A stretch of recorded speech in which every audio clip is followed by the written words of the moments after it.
Redevelopment हा नुसता शब्द जरी उच्चारला तरी बऱ्याचदा सोसायटी सभासदांच्या मनात अनेक प्रश्न, कुतूहल, शंका कुशंका आणि क्वचित कधी संशय निर्माण होतो. म्हणजे या प्रश्नांचं आणि संशयाचं मूळ हे बऱ्याचदा योग्य माहितीचा अभाव हेच असतं. त्यामुळेच रिडेव्हलपमेंटच्या प्रक्रियेमध्ये मेंबर मॅनेजमेंट ही अतिशय महत्त्वाची अशी प्रक्रिया ठरते. तर ही रिडेव्हलपमेंटमधली मेंबर मॅनेजमेंट नेमकं काय असतं, ते कोणी करणं अपेक्षित असतं, ही डेव्हलपरची जबाबदारी असते का सोसायटीने यात पुढाकार घ्यायला पाहिजे? या सगळ्या विषयावर या एपिसोडमध्ये आपण सविस्तर चर्चा करणार आहे. नमस्कार, मी Niranjan Medhekar. A to Z housing solutions या पॉडकास्टमध्ये तुमचं मनापासून स्वागत. आणि आपल्यासोबत आहेत सोसायटी प्लसचे फाउंडर संजय सूर्यवंशी. संजय सर, मनापासून स्वागत आहे तुमचं परत एकदा. नमस्कार. नमस्कार सर. विषय अतिशय महत्त्वाचा आहे, कारण रिडेव्हलपमेंट हा तर परवलीचा शब्द झालेलाच आहे. हो. आणि बऱ्याचदा ते मॅनेजमेंट, विशेषतः मेंबर्सचा हा खूप क्रुशियल मुद्दा आहे. खूप. तर पहिला प्रश्न तोच येतो की नेमके मेंबर मॅनेजमेंट काय असतं? म्हणजे मेंबर मॅनेजमेंट म्हणजे सभासदांचं व्यवस्थापन. आता जर आपण हाऊसिंग सोसायटी पाहिली तर सर्वसाधारण सुद्धा सर्व सभासद हा ह्याच्यातला सर्वात महत्त्वाचा घटक आहे. बरोबर. आणि त्या घटकाला महत्त्व देणं हे गरजेचं असतं.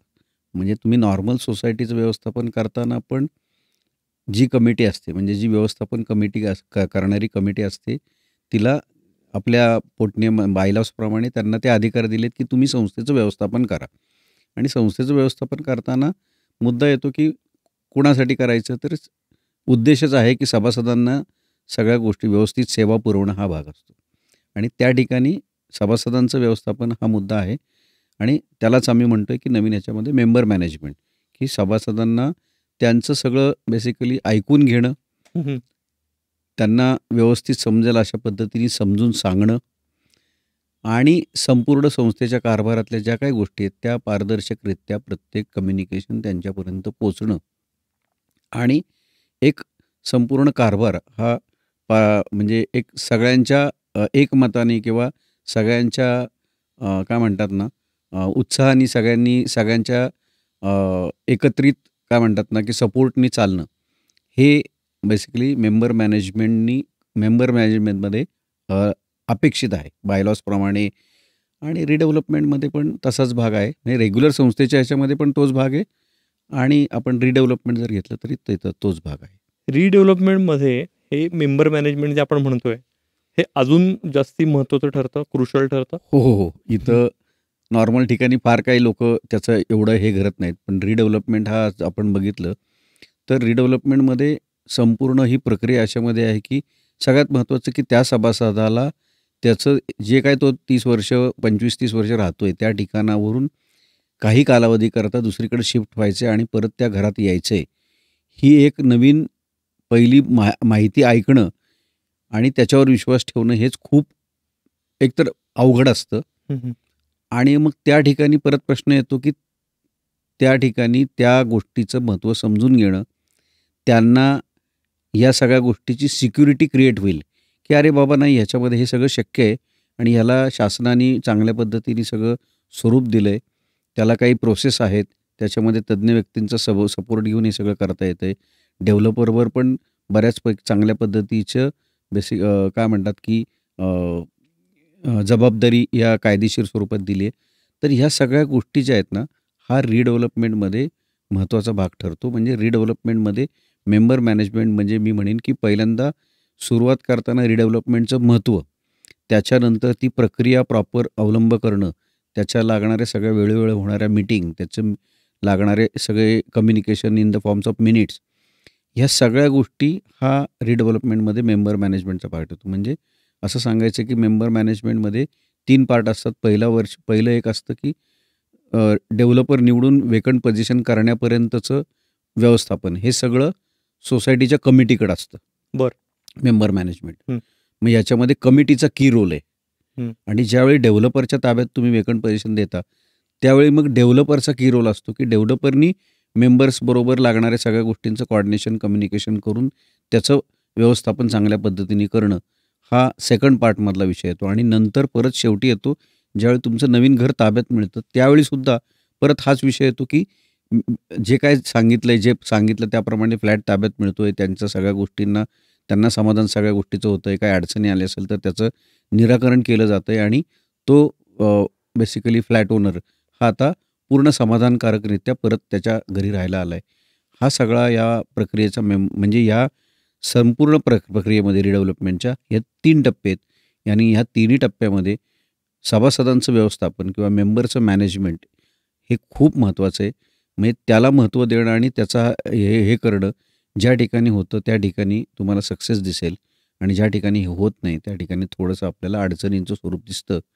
सो म्हणून रिडेव्हलपमेंटमध्ये मेंबर मॅनेजमेंटला अत्यंत महत्त्व आहे. मला वाटतं की तुम्ही हे 3 टप्पे सांगितलेले अतिशय महत्त्वाचे आहेत आणि यातनं असं दिसतंय की सोसायटीच्या कमिटीची पण ही जबाबदारी आहे. हो, मेंबर मॅनेजमेंट 100% फक्त 100 डेव्हलपरची नाही, नाहीये नाही. जबाबदारी. नाही. तर मग आता या तिन्ही टप्प्यांचा विचार केला आपण तर साधारण किती कालावधी लागतो म्हणजे मेंबर मॅनेजमेंट किती कालावधीसाठी करायला लागतं असं आपण म्हणू? हां, म्हणजे सांगायचं तर आपण सर्वसाधारणपणे छोटी सोसायटी आहे, आपण अगदी विचार केला, तर पहिला टप्पा जो असतो तो 1 वर्षाचा आहे. म्हणजे तुम्ही सुरुवात करून कुठलीही अडचण आली नाही, तर पहिले एक 6 महिने डेव्हलपर निवडीपर्यंतचा असतो. 6 महिने बिल्डरनी सगळी लीगल प्रक्रिया करून, सँक्शन करून वेकंट पोझिशन करण्यापर्यंत. म्हणजे पहिला पार्ट आहे तो 1 वर्षाचा आहे. हं, हं. ज्याच्यामध्ये आपण असं धरतोय की फक्त प्रोसेस प्रॉपर केली आणि आपण वेकंट पोझिशनपर्यंत गेलोय. हा पहिला पार्ट आहे. आणि कुठली अडचण आली नाही. सगळं व्यवस्थित सोसायटीचा कारभार व्यवस्थित आहे. बिल्डरचं सगळं आणि त्यांचं बिल्डर आणि सोसायटीमध्ये सगळ्या गोष्टी एकदम शिस्तबद्ध होत आहेत आणि वेळेत होत आहेत याप्रमाणे. पहिलं 1 वर्ष. तिथनं पुढं बिल्डरला जबाबदारी दिली की कुठलाही प्रोजेक्ट तुम्ही 3 वर्षात पूर्ण करा. म्हणजे बरं. रेरामध्ये पण हीच प्रोव्हिजन आहे आणि कोऑपरेटिव्हमध्ये पण हीच प्रोव्हिजन आहे की 36 महिन्यात बिल्डरनी ताबा दिला पाहिजे. म्हणजे हं. काही ठिकाणी तो पिरियड कमी जास्त असू शकतो, पण मॅक्सिमम पिरियड 36 महिने.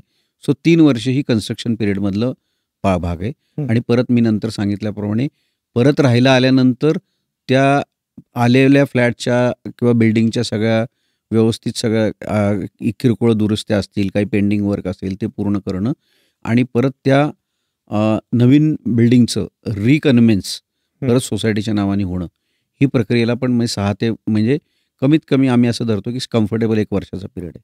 सो कुठल्याही सोसायटीला 5 वर्ष हा रिडेव्हलपमेंटमधला मिनिमम पिरियड आहे. आणि बरं. 5 वर्ष हा मोठा पिरियड आहे. त्यामुळं त्या मोठ्या पिरियडमध्ये महत्त्वाचा घटक सोसायटी मेंबर असल्यामुळं आणि ह्या सगळ्या गोष्टीमध्ये सांगायचं तर एक लीगल सिक्युरिटीचा भाग आहे. याच्यामध्ये टेक्निकल गोष्टी लागतात. याच्यामध्ये फायनान्शियल गोष्टी मोठ्या इन्व्हॉल्व आहेत. याच्यामध्ये गव्हर्नमेंटच्या नियमाप्रमाणे सगळ्या स्टॅच्युटरी डॉक्युमेंटेशन आणि बेसिकली प्रोसेसचा भाग आहे. तर एवढ्या सगळ्या गोष्टी एकत्रीकरण करायचं आणि त्याचं सगळं कम्युनिकेशन टाईम टू टाईम मेंबरला देणं आणि त्या सगळ्या प्रोसेसमध्ये तेही काही यातले तज्ज्ञ नसल्यामुळं सगळ्या गोष्टी त्यांनी समजून घेऊन त्यांना येणाऱ्या अडचणींवर त्यांना त्यांच्या सगळ्या शंकांचं निराकरण करणं हा या प्रोसेसमधला अत्यंत महत्त्वाचा जो भाग आहे तो या ठिकाणी ह्या 5 वर्ष साधारण लागतात. आणि जर सोसायटी मोठी असेल, मेंबर जास्त असतील तर हा कालावधी पिरियड त्या ह्याच्याप्रमाणे बदलतो. मग बरं. त्या ठिकाणी तुम्हाला 7 वर्ष लागतील, 8 वर्ष लागतील. तो पिरियड आपल्या हातात नाही. पण मिनिमम मी असं सांगितलं जो आहे तो 5 वर्षाचा पिरियड आहे. म्हणजे थोडक्यात किमान 5 वर्ष सगळ्या मेंबर्सला एकत्र धरून ठेवणं, त्यांच्याशी वेळोवेळी कम्युनिकेशन करणं आणि कुठलाही त्यात लूपहोल नाहीये हे इन्शुअर करणं. कुठलंही लूपहोल राहणार नाही आणि 100% सभासद हे पूर्ण काय म्हणतात ना की सॅटिस्फाईड होतील. बरोबर. ही जबाबदारी यामध्ये डेव्हलपर आणि सोसायटीच्या कमिटीवर असते. आता साहजिक प्रश्न असा येतो, की किती सोसायटी आणि डेव्हलपर या मेंबर मॅनेजमेंटला महत्त्व देतात? मुळात देतात का? देत असले तर किती प्रमाणात देतात? हां, म्हणजे आता मी असं सांगेन सुरुवातीला कदाचित ज्यावेळी हे क्षेत्र नवीन होतं, हा प्रकार नवीन होता, त्यावेळी कदाचित त्याला महत्त्व दिलंही जात नव्हतं तेवढं अपेक्षित जेवढं आहे तेवढं. म्हणजे कदाचित डेव्हलपरसाठी सुद्धा नवीनच ही रिडेव्हलपमेंटची ही पूर्ण प्रक्रिया आहे. कारण रेग्युलर डेव्हलपर ज्यावेळी कन्स्ट्रक्शन करतो त्यावेळी तो त्याचं प्रोजेक्ट डिझाईन करतो, तो प्रोजेक्ट लॉन्च करतो आणि तो त्याची टीम सगळं हे करते. त्या ठिकाणी आणि ह्या ठिकाणी मात्र पूर्ण वेगळं आहे. या ठिकाणी सोसायटीच्या बरोबर एक जेवी होते. त्या जेवीमध्ये जेवढं महत्त्व डेव्हलपरला आहे तेवढंच सोसायटीला आहे. कारण सोसायटीची जमीन आहे. बरोबर. त्यामुळं त्या ठिकाणी आत्तापर्यंत डेव्हलपरला मेंबर मॅनेजमेंटबद्दल तेवढं हे नव्हतं किंवा सभासद मेंबरबरोबर डिस्कशन करण्याचा विचारच नव्हता नॉर्मल प्रोजेक्टमध्ये. ह्या ठिकाणी मात्र पूर्ण वेगळी गोष्ट आहे आणि ह्या ठिकाणी ह्या आता मी असं सांगेन, की एवढे सगळे नवीन नियम आलेत, या सगळ्या प्रक्रियेमधनं पुढे गेल्यानंतर आता डेव्हलपरला पण ह्याचं लक्षात आलंय, की यामध्ये सभासदांना महत्त्व देऊन सभासदांचं समाधान करूनच पुढे जाणं गरजेचं आहे. जे कदाचित आधी नव्हतं, हं. ते आता हळू-हळू त्याच्यामध्ये सुधारणा होत चाललेली आहे. म्हणजे डेव्हलपरला आधी तेवढं महत्त्व आधी नव्हतं, पण आता त्याचं महत्त्व लक्षात यायला लागले. प्रोफेशनली जाण्याचं पण महत्त्व लक्षात आलं आणि तसंच सोसायटीच्या पदाधिकाऱ्यांसाठी सुद्धा हे नवीनच होतं. बरोबर. त्यांनी पण हे सगळं ते काही त्यातले तज्ज्ञ नव्हते. त्यामुळे त्यांना जसं वाटेल तसं त्यांना मिळतील तशा माणसांप्रमाणे ते पुढे जात होते. पण आता याच्यामध्ये शासनाने पण चांगले माहिती पुरवली आहे. कायदे चांगले झाले आहेत, कम्युनिकेशन चांगले आहे. आपण बघितलं की वेगवेगळे प्रोफेशनल एकत्र येऊन पण चांगल्या पद्धतीचं काम करतायत आणि या सगळ्या गोष्टीला एक चांगले प्रोसेस डिझाईन झाल्यात. त्यामुळं आधी याला कदाचित महत्त्व दिलं जात नव्हतं, पण आता महत्त्व दिलं जातंय आणि मग त्याचे चांगले रिझल्ट्स पण आलेले आहेत. अगदीच. तुम्ही सांगता त्याच्यावरनं हे जाणवतंय, की या संदर्भात सोसायटी आणि डेव्हलपर या दोघांमध्ये अंडरस्टँडिंग पण पाहिजे. मेंबर मॅनेजमेंट संदर्भात त्यांच्यात समन्वय पाहिजे. तर ते दोघं मिळून अशी काय व्यवस्था, सिस्टम निर्माण करू शकतात मेंबर मॅनेजमेंट संदर्भात? हां, म्हणजे मी असं सांगेन, की आता ह्या क्षेत्रात आम्ही जवळ-जवळ 11 वर्ष काम करतोय आणि याच्यात जर विचार केला तर मेंबर मॅनेजमेंटला महत्त्व 100% आहे आणि मी आत्ता सांगितल्याप्रमाणे जुन्या ह्याच्यामध्ये नव्हतं. पण आता एक तर आहे, की गव्हर्नमेंटचा 79 हा जो प्रोसेस आहे, त्या प्रोसेसप्रमाणे सगळे टप्पे हे शासनाने याच्यामध्ये दिलेले आहेत, की कुठल्या-कुठल्या पद्धतीने जायचं आहे आणि ते गेल्याने फायदे झाल्यामुळं आता ह्याच्यामध्ये डेव्हलपर आणि सोसायटी या दोन्ही मिळून ह्याच्यावर लक्ष पण देत आहेत आणि हे सगळं करतायत. म्हणजे जे आधी नव्हतं. मग एक 8-10 वर्षानंतर जर पुण्यासाठी सारखा विचार केला तर ह्याच्यामध्ये फरक पडत चालला आहे आणि या काय म्हणतात, की प्रोफेशनली चांगल्या गोष्टीचा अवलंब केल्यामुळं, रिझल्ट चांगले आल्यामुळं आणि प्रोजेक्ट पण पीसफुल होतोय. अशा पद्धतीचं साधारण सगळीकडं वातावरण निर्माण होतंय. म्हणजे याचं महत्त्व हां.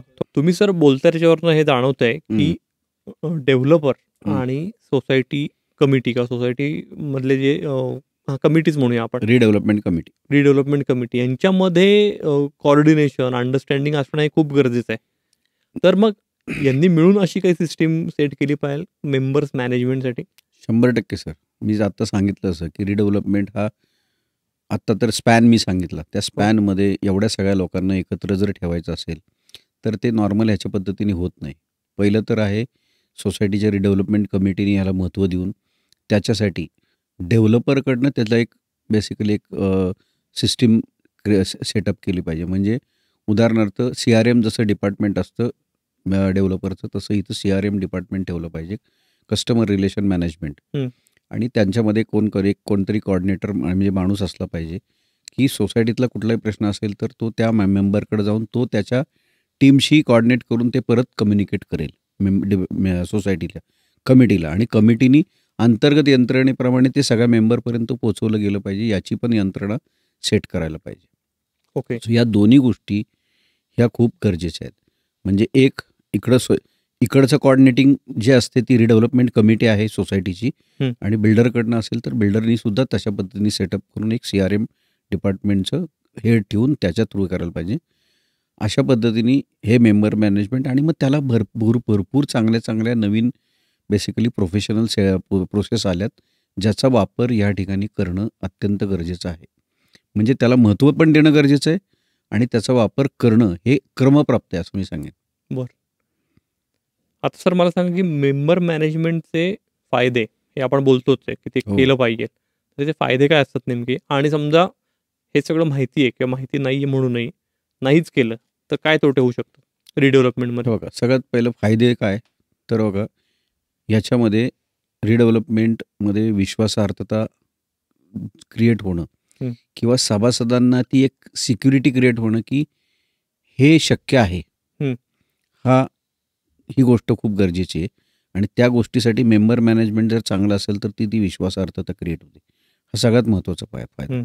आणि जर सभासदांमध्ये विश्वासार्हता असेल आणि सभासदांना ह्या सगळ्या गोष्टीला एक काय म्हणतात तर मानसिक तयारी झाली, की अरे हे सगळं शक्य आहे आणि आमची पुढे येणारी कमिटी आहे ती चांगल्या पद्धतीने काम करते आहे आणि आम्हाला सगळं समजावून देते, योग्य प्रोफेशनल्सकडनं याचं गायडन्स घेते, तर हा भाग याच्यामुळे विश्वासार्हता निर्माण झाली. तर सगळे लोक एका प्लॅटफॉर्मवर येत आहेत. हं. त्याच्यामुळे एका प्लॅटफॉर्मवर आल्यामुळं तुमचे कुठलेही निर्णय होणार आहेत ते एकमताने निर्णय होतात. बहुमताने नाही, एकमताने निर्णय होतात. एकमताने निर्णय झाल्यामुळं काय होतं, एक पूर्ण एक सोसायटीची एक युनिटी चांगल्या पद्धतीने तयार होते. त्यामुळं फायदे काय, तर युनिटी सगळी तयार झाल्यामुळं कुठेही अडचणी निर्माण होत नाही आहेत. हं. अडचणी निर्माण नाही झाल्या की तुमच्या गोष्टी फास्ट होतात. गोष्टी फास्ट झाल्या त्याप्रमाणे ही जी काय ह्याच्यामध्ये सगळ्या गोष्टी आहेत त्याची क्लॅरिटी सगळ्यांना येते, की मला रिडेव्हलपमेंटमध्ये बऱ्याच गोष्टी आहेत, की एक तर फ्लॅट, मला जुना फ्लॅट माझा किती आहे, नवीन फ्लॅट किती मिळणार आहे, मिळणाऱ्या फ्लॅटमध्ये काय सुविधा मिळणार आहेत, माझ्या नवीन ह्याच्यामध्ये काय म्हणतात बिल्ड प्रोजेक्टमध्ये काय अम्युनिटीज असणार आहेत, बिल्डरनी सगळं काम व्यवस्थित करण्यासाठी काही लिगल सिक्युरिटीमध्ये डॉक्युमेंटेशनमध्ये काय केलं आहे का, सगळी काळजी घेतली आहे ना, असं सगळ्या गोष्टीमध्ये बरेच बारकावे आहेत. तर हे बारकावे याच्यामुळं सभासदांमध्ये जे काय पॉझिटिव्हिटी क्रिएट होती त्याचा फायदा आपल्याला होतो, लवकर फास्ट प्रोसेस व्हायला. हं. म्हणजे अल्टिमेटली प्रत्येकाचं असतं, की मला माझ्या नवीन घरात लवकर राहायला जायचं आहे, मिळणाऱ्या नवीन घरामध्ये. हं. त्यामुळं मेंबर मॅनेजमेंट जर तुमचं चांगलं असेल, तर तुम्ही तुमच्या उद्दिष्टापर्यंत 100% तुम्ही ठरवलेल्या वेळेत पोहोचू शकता. अच्छा. आणि दुसरं पार्ट, हं. जर हे नाही केलं आता, आणि हे नाही केलं तर असं आहे, की मग आपण बघतोय, की आपण सभासद एवढंच म्हणतात, आम्ही किती प्रयत्न करतोय, आम्ही सगळ्यांना एकत्र आणण्याचा प्रयत्न करतोय आणि मग त्यातनं अडचणीच येत आहेत, प्रत्येक वेळी कोणतरी नवीन निर्माण होतंय आणि मग रिडेव्हलपमेंट अडखळत जातंय, अडकतंय, रखडतंय आणि एक तो पेस येत नाही आहे आणि मग काही लोकांना समाधान मिळतंय किंवा काहींना मिळतच नाही आहे आणि मग ते कसं तरी चाललंय हं. आणि मग होईल का नाही याची शाश्वती पण नाही आहे लोकांना. हं. असे बरेच प्रकारे बघितलं असेल तर ते तोटे आहेत. पण त्याचं कारण काय? तर तुम्ही सभासदांना महत्त्व दिलं नाही. बरोबर. त्याचा मेन मूळ आहे, की सभासदांना महत्त्व दिलं नाही. त्यामुळे सभासदांना महत्त्व देणं हे हा याच्यातला भाग आहे. म्हणजे तो, आणि त्यांना बेसिकली कमिटीनी पूर्ण सगळ्या गोष्टीचा चांगला अभ्यास केला आहे. कमिटीनी पूर्ण सगळ्या प्रकारची सिक्युरिटी ही लक्षात घेतली आहे आणि त्याप्रमाणे मेंबरला पण विश्वास क्रिएट झाला आणि मेंबर त्यांना फॉलो करतायत. कारण कुठल्या ठिकाणी तुम्ही बघितलं असेल तर हे 10% हे फ्रंटलाईन बेसिकली कमिटी असते जे प्रतिनिधित्व करतात आणि 90% फॉलोअर असतात. बरोबर. सो हे 90% फॉलोअर हे त्या 10% लोकांना ज्यावेळी फॉलो करतायत त्यावेळी त्या पुढच्या कमिटीची जबाबदारी तशी असते. सो त्याचे फायदे काय येतात, तर तुमचं प्रोजेक्टमध्ये तुमचं स्वप्न पूर्ण होतं बरोबर. आणि सगळ्या गोष्टीमध्ये कुठेही अडचण नाही, सगळं व्यवस्थित झालंय, शिस्तबद्ध झाले, म्हणजे आर्थिक गोष्टी सगळ्या क्लिअर झाल्या, टेक्निकल गोष्टीमध्ये सगळं चांगलं मिळालं आणि लीगल गोष्टी पण संपूर्ण क्लिअर झाल्या. हे त्याचे सगळे फायदे आहेत. आणि त्याच्या उलट तोटे, की तुम्ही योग्य गाईडन्स घेतलेलं नाही, योग्य प्रोफेशनल्सकडनं हे केलेलं नाही आहे, प्रत्येक गोष्टीला महत्त्व दिलं नाही, काही गोष्टी ग्रांटेड धरल्यात आणि त्या ग्रांटेड धरल्यामुळं मग अडचणी निर्माण होतात, की सभासदच समितीवर विश्वास दाखवत नाहीत. त्याच्यामुळं मग बऱ्याच गोष्टी म्हणजे रडत-खडत पुढं चाललंय फक्त, पण मग तो उद्दिष्टापर्यंत तुम्ही पोहोचूच शकत नाही. आणि मग आपण बघतो, की कसंबसं म्हणजे प्रोजेक्ट अडकलेले आहेत. लोकं हो. विचार करतायत आणि त्यांना असं वाटतं, की रिडेव्हलपमेंट हे आपल्यासाठी नाहीच आहे. बापरे! पण अशा मग ही स्थिती फार भयंकर असेल किंवा अर्धवट प्रोजेक्ट अडकलाय आणि आहे, पुढे आहे. जाईल का नाही माहीत नाहीये. सर, मी ठाण्यामध्ये एक प्रोजेक्ट बघितला जिथं 7 वर्ष लोकं बाहेर गेली आहेत बापरे! आणि आज असं त्यांना हे दिसतंय, की आता रिडेव्हलपमेंट आमचं होणार का नाही आम्हाला माहीतच नाही. अडकले, हो, रखडले. हो. काहीतरी अडचण आहे, पण फोकस बघितलं तर सभासदांना कदाचित हाच त्रास होतोय त्याचा. खरंच मेंबर मॅनेजमेंट हे किती क्रुशियल आहे आणि रिडेव्हलपमेंटचे प्रोजेक्ट रखडण्यामागे हे एक प्रमुख कारण असू शकतं. हो, this is one of the reason reason. आणि ते मुख्य कारण असू शकतं. बरोबर, बरोबर.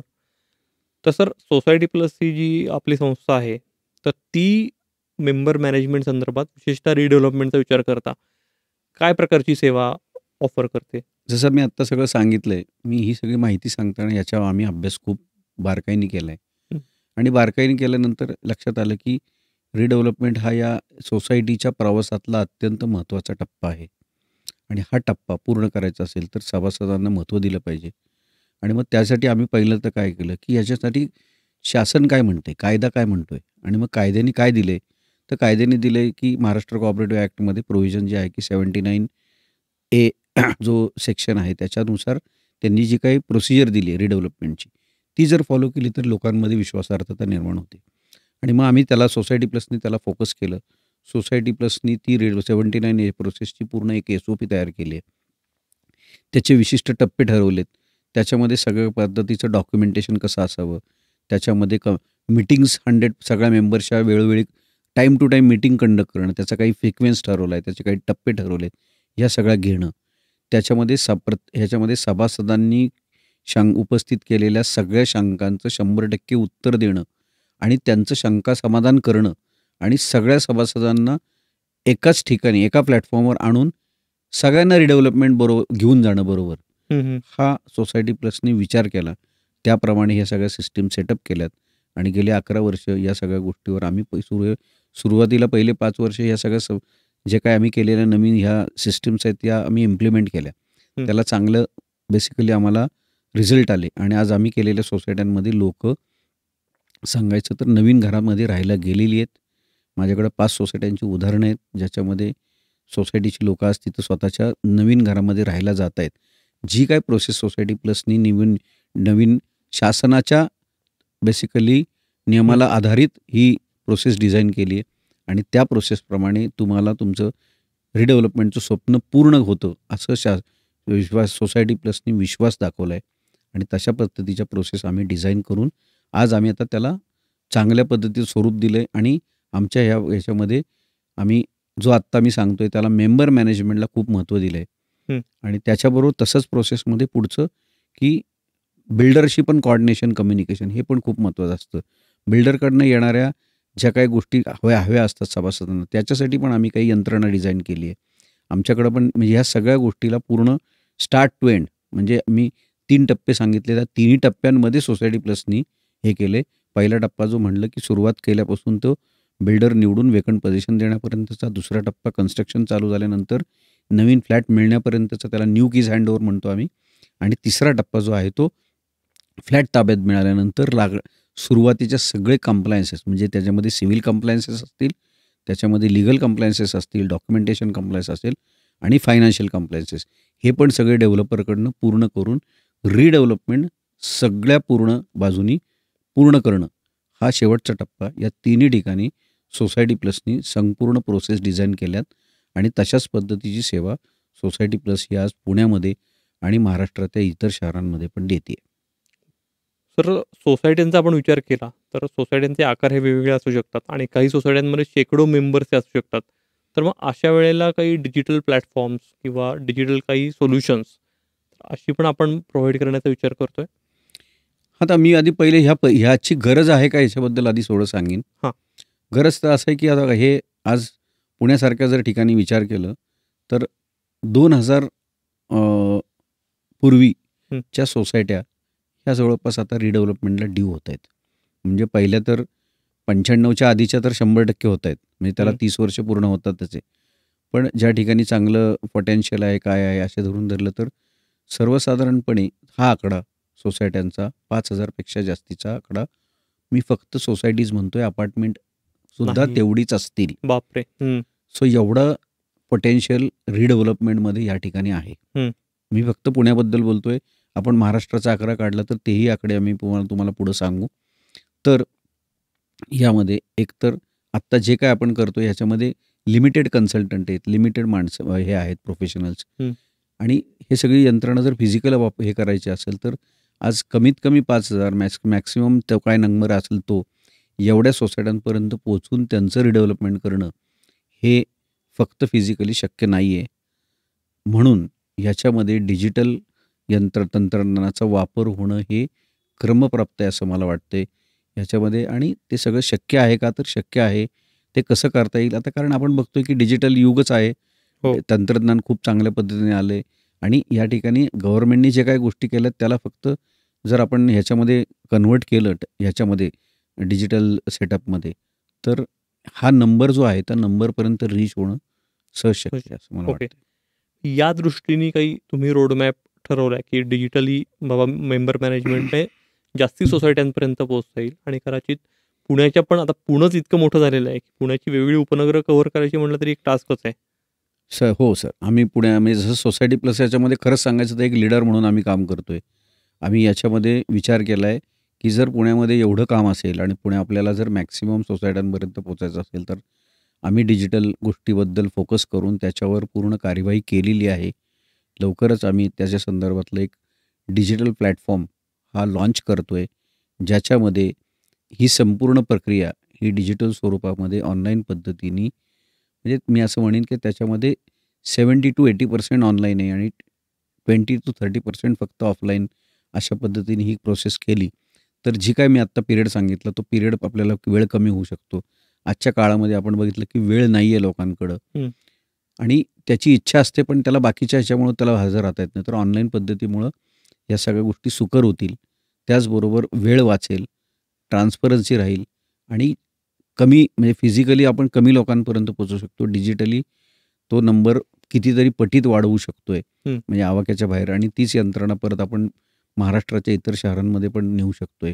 अशा पद्धतीने सोसायटी प्लस काम करतंय आणि लवकरच सोसायटी प्लस आपला डिजिटल प्लॅटफॉर्म हा रिडेव्हलपमेंटचा घेऊन पुण्यामध्ये येतंय, ज्याच्यामध्ये आम्ही ह्या सगळ्या जे काय आत्ता मी सांगितलं, या सगळ्या गोष्टींचा अवलंब करून सोसायट्यांना पारदर्शकरित्या रिडेव्हलपमेंट कसं करता येईल, मी त्याला असं सांगेन, रिडेव्हलपमेंट रिव्होल्यूशन सोसायटी प्लस करतंय. वाह! हं. आणि त्याच्यामध्ये सगळ्या गोष्टींचा आम्ही विचार करून सगळ्या गोष्टी ह्या डिजिटली आम्ही सगळ्या गोष्टी डिजिटली सगळ्या कंबाईन केल्यात आणि त्याच्यामध्ये सगळे नॉर्म्स पण फॉलो होत आहेत. शासनाचे नॉर्म्स फॉलो होत आहेत. सगळे कंप्लायन्सचे नॉर्म फॉलो होत आहेत. त्याला आम्ही मेंबर मॅनेजमेंटच्या संदर्भातली स्पेसिफिक सगळी त्याच्यामध्ये यंत्रणा पण आम्ही राबवलेली आहे, ज्याच्यामध्ये प्रत्येक गोष्ट मेंबरला कळली पण जाणार आहे, त्याला सगळं विचारलं जाणार आहे, त्याच्या शंका निरसन होणार आहेत आणि तो 100% समाधानी राहणार आहे. असं सगळं आम्ही या प्रोसेसमध्ये केलेलं आहे. तुम्हाला सर खरोखर शुभेच्छा. कारण सोसायट्यांचा आकडेवारी तुम्हीच सांगितलीत आणि अशा प्रोफेशनल सर्व्हिसेसची अनेक सोसायट्यांना गरज आहे, हे जाणवत आहे. त्यामुळे असा प्लॅटफॉर्म जर झाला, तर त्यातनं अनेक सोसायट्यांना फायदाच होणार आहे आणि ते सगळ्या सोसायट्यांनाही अपील करायला मला आवडेल, की रिडेव्हलपमेंटची जेव्हा तुमच्या मनात विचार येतो, तेव्हा फक्त डेव्हलपरची निवड एवढाच भाग न घेता त्यात मेंबर मॅनेजमेंट हा पहिल्यापासून अजेंड्यावरचा विषय पाहिजे. कारण कसं होतं, महत्त्वाचा घटक. खरं, खरं. कारण रिडेव्हलपमेंटला सुरुवात करताना सगळे सोबत असतात, सगळे एकत्र असतात. पण तुम्ही म्हणजे 5 वर्ष जर कालावधी असणार आहे, तर त्यात फाटाफूट होऊ शकते. काहीतरी उगाचच विनाकारण मानापमान किंवा हेवेदावे होऊ शकतात. तर ते टाळण्यासाठी मेंबर मॅनेजमेंटसाठी सिस्टीम असणं हे अत्यंत गरजेचं महत्त्वाचं आहे, आहे. 100% गरजेचं आहे आणि त्याचाच फोकस सोसायटी प्लसने केला आहे आणि आत्ता याच्यापूर्वी सोसायटी प्लसने ह्याच भर देऊन आत्तापर्यंतचं जो काही प्रवास केला आहे तो तसाच आहे आणि तो विश्वासक, म्हणजे त्यामुळेच आज सोसायटी प्लसचं नाव पुण्यामध्ये एक विश्वासू रिडेव्हलपमेंटचा साथीदार म्हणून बघितलं जातं सर. राईट. आणि तीच आमची पोचपावती आहे की ज्याच्यामुळं आम्हाला महाराष्ट्रातल्या ज्या ठिकाणी आता रिडेव्हलपमेंट होणाऱ्या 5 सिटी जरी आपण बघितल्या, तरी पुण्याच्या आधी आपण बघितलं की मुंबई आहे, नवी मुंबई आहे, ठाणे आहे, पुणे 4 आणि नंतरचं शहर जे आहे ते आता नाशिक आहे. हं. आणि मग तिथं पुढं औरंगाबाद आणि हे चालू होईल. पण ह्या 5 सिटीमध्ये आत्ता आम्ही आमचा जम रिडेव्हलपमेंटच्या संदर्भातला बसवतोय, कारण आम्हाला ह्या चांगल्या पद्धतीच्या कामकाजामुळं आम्हाला लोकं बोलवत आहेत. कारण बरोबर. कन्सल्टंट खूप आहेत. हं. पण शिस्तबद्ध काम करणं, नियमाला धरून काम करणं, सभासदांना विश्वासात घेऊन काम करणं आणि मॅनेजमेंट म्हणून करणं, मॅनेज करणं नाही, मॅनेजमेंट करणं, ही सगळी सोसायटी प्लसची आयडेंटिटी आहे आणि त्यासाठी सोसायटी प्लसकडे लोकं येत आहेत. तुम्हालाही सगळ्यांना अपील आहे मला, की तुम्हालाही जर अशी कन्सल्टन्सी, प्रोफेशनल सर्व्हिस ही गरजेची वाटत असेल, तुम्ही तुमच्या सोसायटीचा जर रिडेव्हलपमेंटचा विचार करत असाल, तर सोसायटी प्लसला तुम्ही हक्कानं संपर्क साधू शकता. तुम्हाला आत्ता स्क्रीनवर पण त्यांचे कॉन्टॅक्ट डिटेल्स दिसत असतील. तेच आम्ही डिस्क्रिप्शन बॉक्समध्ये पण दिलेले आहेत. सोसायटी प्लसला नक्की संपर्क साधा आणि तुम्ही हा पॉडकास्ट बघताय नंबर्सवरनं आम्हाला कळतंय. फक्त जर तुम्ही अजून सबस्क्राईब केला नसेल आपला चॅनल, तर तोही नक्की करा. तसंच हा एपिसोड जर तुम्हाला आवडला असेल आणि तुमच्या ओळखीत कोणी कुठल्या सोसायटीचं रिडेव्हलपमेंट सुरू असेल, तर त्या सभासदांना, तुमच्या नातेवाईकांनाही याची लिंक ही नक्की शेअर करा. भेटूया पुढच्या एपिसोडमध्ये. बघत राहा आणि ऐकतही राहा A to Z housing solutions हा पॉडकास्ट.